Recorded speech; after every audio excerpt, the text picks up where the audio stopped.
1986 اور 2000 میں جو SRO ہوا ہے اس کے تحت اس کے اوپر عمل درآمد کیا جائے. بصورت دیگر ہم ایک دفعہ پھر کہتے ہیں ہم پورے گلگت بلتستان کو جام کریں گے. آپ ہوش کے ناخن لیں، اپنی پالیسیز کو درست کریں، گلگت بلتستان کے لوگوں کو مزید مجبور نہ کریں. ایک طرف جو ان کی پالیسیز ہیں وہ یوتھ کش پالیسیز ہے، اور دوسری طرف وہ نیریٹو بلڈ کرنا چاہ رہے ہیں کہ ہم جو ہے یوتھ کو سپورٹ کرنا چاہ رہے ہیں اور یوتھ کو امپاور کرنا چاہ رہے ہیں. اگر سست بارڈر کے اندر ہمارے تاجروں کے مطالبات پورے نہیں ہوتے ہیں اس صورت میں انشاءاللہ پورے گلگت ڈویژن سے ہم اپنی یوتھ کو لے کے سست بارڈر جو دھرنا ہے وہاں پہ پہنچ جائیں گے. نگر یوتھ تو ڈیفینیٹلی کیچ بلاک کرے گی اور ضرورت پڑنے پہ وہاں پہ جائے گی، اور گلگت یوتھ بھی ضرورت پڑنے پہ یہاں پورے گلگت کو جام کرے گی، اور ضرورت پڑنے پہ ہم سست کی طرف بھی روانہ ہو جائیں گے. سست کے اندر دھرنا جاری ہے. ایکشن کمیٹی جو ہے تاجران کی ان کی طرف سے ان کا جو موقف ہے، ان کے جو مطالبات ہے ان کی ہم بھرپور حمایت کرتے ہیں.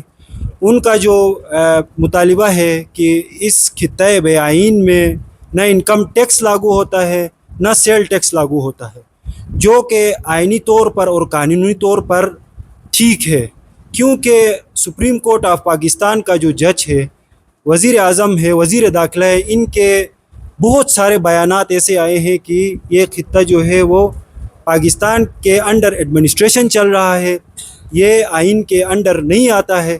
تو اس لیے ان کی جو ڈیمانڈ ہے وہ بھیجا ڈیمانڈ نہیں ہے. تو ہمارا مطالبہ یہ ہے کہ ان کی جو ڈیمانڈ ہے ان کو جلد سے جلد حل کیا جائے. اس کے بعد اس ٹائم وہاں پہ جو دھرنا چل رہا ہے ہمیں خبریں موصول ہو رہی ہیں کہ انتظامیہ کی طرف سے ان کے اوپر کریک ڈاؤن ہونے جا رہا ہے. تو ہم انتظامیہ کو یہ متنبہ کرنا چاہتے ہیں کہ وہاں کا جو مسئلہ ہے وہ صرف وہاں کے تاجر برادری کا مسئلہ نہیں ہے، یہ پورے گلگت بلتستان کا مسئلہ ہے. یہ گلگت بلتستان کا قومی ایشو ہے جس کے اوپر انشاءاللہ ہم چپ نہیں بیٹھیں گے. وہاں پہ اگر کچھ ہو گیا ہمارے تاجروں کے ساتھ، اسمال ٹریڈرز کے ساتھ، تو ہم پورے گلگت بلتستان کے اندر احتجاجات شروع کریں گے.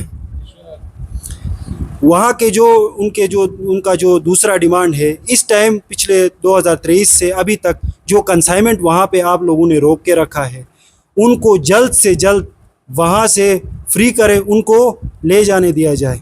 یہ ہمارے گلگت یوتھ موومنٹ کی طرف سے اور نگر یوتھ آرگنائزیشن کے صدر ہمارے ساتھ موجود ہیں. ہمارے گلگت یوتھ کے جتنے بھی محلے ہیں ان کے تمام صدور اس ٹائم ہمارے ساتھ موجود ہیں. تو ہم ایک دفعہ پھر یہ متنبہ کرنا چاہتے ہیں کہ ہمارے جو تاجر برادری کے اسمال ٹریڈرز کے جو مطالبات ہیں ان کو تسلیم کیا جائے، بصورت دیگر ہم احتجاج پر مجبور ہو جائیں گے. یہ واحد راستہ ہے، یہ واحد ذریعہ معاش تھا گلگت بلتستان کے جوانوں کا جو یہاں پہ بے روزگاری کی وجہ سے مارے پھر رہے ہیں.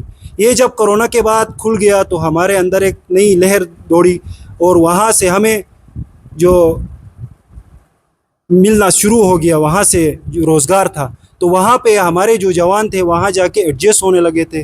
تو حکومت کی جو پالیسیز تھی، اسپیشلی جو کسٹم کے جو گندے پالیسیز تھے، ان کی وجہ سے ہمارے جوان پھر سے سفر ہو رہے ہیں. تو ہم اپنے جوانوں کو سفر ہونے نہیں دیں گے، ہم ان کے شانہ بہ شانہ کھڑے ہیں. وہ جو SRO جو 1992 1984 اور اس کے بعد گورنمنٹ آف گلگت بلتستان اور پاکستان، اسپیشلی پاکستان، گلگت بلتستان چونکہ ایک بے آئین خطہ ہے، یہ بات کلیئر ہے کہ گلگت بلتستان پاکستان کا حصہ نہیں ہے. آرٹیکل 1 جو پاکستان کا کانسٹیٹیوشن ڈیفائن کرتا ہے کہ پاکستان کی باؤنڈریز کو، جس کے اندر گلگت بلتستان کی کوئی ذکر نہیں ہے. اس کے علاوہ جو آرٹیکل 267 ہے جو وفاقی اداروں کو امپاور کرتا ہے کہ وہ ٹیکس کے حوالے سے قوانین بنائیں.